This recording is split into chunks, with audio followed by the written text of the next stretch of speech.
עוד לא נרגענו מאחמדינג'אד, וכבר שאלה נוספת. האם שליט לוב, מועמר קדאפי, הוא יהודי? בוקר טוב לרחל סעדה וגיטה בוארון. בוקר טוב. קרובות משפחה של מועמר קדאפי, כך כמה זמן אתם יודעות שאתם קרובות משפחה? גיטה, כמה זמן את יודעת? פה בארץ היה שמועה כזאת מסבא שלה ומאבא שלי שזה קרוב משפחה. אמא שלו, אחות של סבתא שלי. ואיך הוא הגיע איך הוא הגיע לאן שהוא הגיע בעצם? איך הוא הגיע לאסלאם? זה מזל. הגיע להיות שליט והגיע להתקדם. אמא שלו התאסלמה? הסבתא שלו. סבתא שלו התאסלמה? סבתא שלו הלכה עם שייך ערבי. ועזבה את בעלה מהנישואים הקודמים, יש לה אפילו בן. כבר הקימה משפחה יהודית. כן. הסיפור, אני ממש שמעתי את הסיפור הזה די טרי לי, כי התגלה לי חדש. בעיקרון, הסיפור היה שסבתא של קדאפי הייתה נשואה ליהודי. נולד לה אפילו בן יהודי, והיא ברחה, כי הבעל התייחס אליה לא יפה, והיא ברחה עם שייך מוסלמי. וממנה נולדה סבתא של קדאפי. כל הבעלים הלא טובים, תיזהרו, זה מה שקורה בסוף. בסוף יוצא מכם שליט לוב. אז בעיקרון היא נולדה לבת, ומהבת הזאת נולד מועמר קדאפי. כלומר, קדאפי הוא לא ממוצא יהודי, הוא יהודי. אמו יהודייה, בת יהודיה. הוא יכול להשלים עניין אם צריך, אז... את זה אני רוצה לראות. זו תמונה. בוא נגלגל איך נולד בכלל הפריט החדשות הזה, הייתם בלעז, בתוכנית עם אברי, ברדיו. כן. נפלט לי משפט. אמרתי, אני רואה את הנאום של קדאפי באום, ואני אומר בכל בית כנסת טריפולטאי שביקרתי בו, וביקרתי בכמה, ראיתי טיפוסים כאלה. עם אותו הומור, עם אותה תיאטרליות. היה נראה לי משהו טריפולטאי. ואז הגברת סעדה שולחת לי אימייל ואומרת לי, התנבאת ולא ידעת זהו. מה התנבאת. אני שמעתי באמת את ג'קי לוי ברדיו, ובאמת הוא מאוד מאוד הזכיר לי זקן טריפולטאי שאני מכירה מבית הכנסת בנתניה, ואמרתי, באתי לאבא שלי ואמרתי, יאו אבא, אתה יודע, אמרו ברדיו, ג'קי לוי אמר ברדיו במילה האחרונה, שמועמר קדאפי מזכיר זקן טריפולטאי, ואני ממש חושבת שזה נכון. אז הוא אמר, אז אבא שלי אומר, כן, הוא באמת קרוב משפחה שלנו.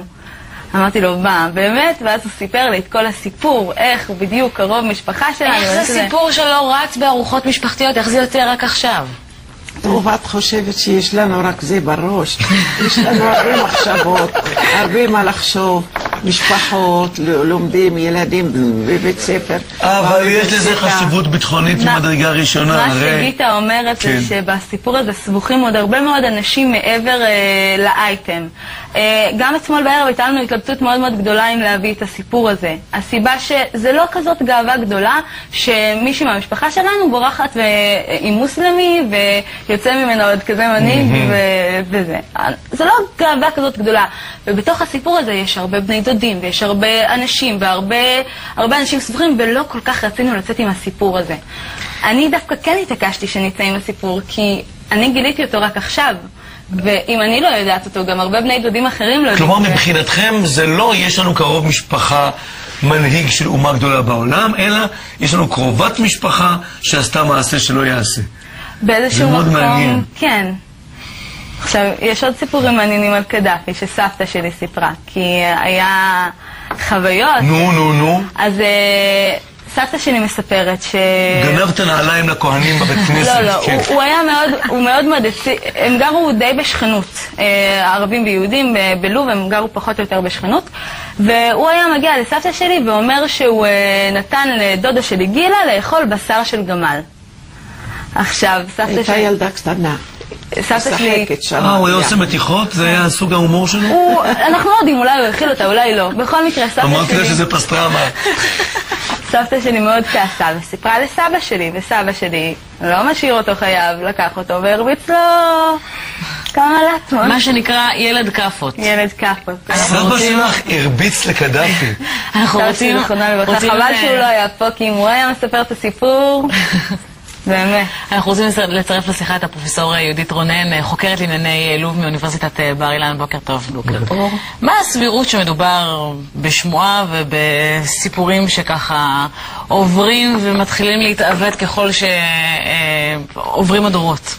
טוב, הסיפור הוא יפהפה, מרתק, חבל לקלקל אותו, אבל אין לו שום ביסוס בכתובין, וחבל. זה אינו אומר כמובן שהסיפור אינו נכון. אין תעודות? יש תעודות? יש ניירות, מסמכים? אני מניחה שאם היו תעודות, הסיפור הזה היה מתפרסם כבר מזמן, כי מבחינתי שמעתי על כך לא מעט פעמים. על השמועה הזאת. כן, זה עולה ויורד, כי אין ביסוס מתועד. אבל זה לא אומר שזה אינו נכון, כי באמת, כפי שציינת, יהודים ומוסלמים חיו בדו-קיום, ביחסים טובים מאוד. נכון. זה עם זה, וכשאנשים חיים עם אנשים, נוצרים כל מיני קשרי אהבה, קשרי חיים, וזה כנראה אחד מהם. אבל זה כמובן לא הופך את קדאפי לחובב ציון, ולא נצפה שהוא יתארח בסוכתנו. אני שומעת אתכן, וזה מאוד מעניין מהמקום שאתם לוקחות את הסיפור הזה. ואני רוצה מכאן לומר שבאמת זה מעיד עד כמה יהדות לוב היא יהדות כל כך מיוחדת, צנועה, יקרה, עדינה. מה הם? לכאן הם מתחברים בסיפור הזה? לא לקדאפי, אלא לאותה בת משפחה שסרחה. זה מאוד מעניין. אבל זה גם די גאווה עם כל הסיפור ההזוי של המנהיג הזה. אגב, המהדורה הזאת סוערת, תבינו. במאי התוכנית, בני כרמלי, טריפולטאי. נחום שאיפר את כולנו הבוקר, טריפולטאי. האולפן כמרקחה. אני רוצה להיות טריפוליטאית, אפשר? תעשי מה שאני עשיתי. אימצתי לי זהות כמעט של יהודי לוב, למרות שאני במקום אחר. כי באמת זה גאווה גדולה. מה, גלויות לחג? אפשר לעשות את זה רשום? לא, אני חושב באמת שאם יצליחו על ידי המוסד או משהו, להביא לו צלחת מפרום, נניח מנתניה, ולגרום לבלוטות ההתרגשות שלו להיזכר במשהו שהוא בעצמו שכח. מי יגיד לא למפרום? פני העולם, זהו בדיוק, פני העולם משתנו. בכלל לא הוא הולך בטוח. לאיטליה, אוכל באיטליה, שם יש מסעדות של טריפוליטאים. ואפילו נסע לאיטליה ונתן פיצויים ליהודים שברחו מטריפולי לאיטליה. אבל לא נתן פיצויים שבאו לארץ. אני רוצה להתייחס לנושא הזה. יהודי לוב, כשחיו בלוב, הקהילה מנתה כ-35,000 איש. חלקם השאירו שם רכוש רב, הם יצאו בגלי עלייה לארץ, 90% מיהודי לוב עלו לארץ, זה תופעה מדהימה, כמעט כולה. השאירו שם רכוש רב שהועבר לאפוטרופוס הכללי, ועל פי החוק ב-1970, זמן קצר לאחר עליית קדאפי לשלטון ב-69, נאמר שכעבור 15 שנה ישחררו הכספים. עד היום קדאפי לא עשה זאת, יש מגעים פה ושם, זה לא מתקדם, ורבים מיהודי לוב השאירו שם רכוש רב. היה לו חשבון עם לא קרביש, והיה צריך כנראה לפצות קצת יותר... וגם עם האיטלקים, שמהם הוא דרש פיצוי על השלטון הקולוניאלי רב השנים בלוב. מצד שני, מדי כמה זמן מתפלק לו בנאומים שלו, אחינו היהודים, בני דודנו, והוא מתכוון לזה, כנראה. לא יודעת, אבל הוא אף פעם לא דיבר נגד היהודים. זה נכון. הוא דיבר נגד היהודים. הוא גם טורח... הוא מדבר, שומע איש מלחמה, פלסטינאים, רוסים, סורים, זה פה, אף פעם לא מדבר נגד היהודים. גיטה, את רואה דמיון בפנים שלו למשפחה, לקרובי משפחה אחרים? יש. אני לא יכולה להגיד לך, כי לא רוצה... אני אשאל אם אפשר להגיד. צריך לשאול את הקרובי משפחה שדומים, כדי לשאול. אם כן, הם מסכימים או לא מסכימים. אנחנו ככה בדקה... אבל מזהים איזה ניצנים. של דמיון. הוא מסכים. יש הרבה דמיון. תודה רבה לכם. אנחנו מצפים לתגובה מלוב. כן. זה בטוח יגיע אליו.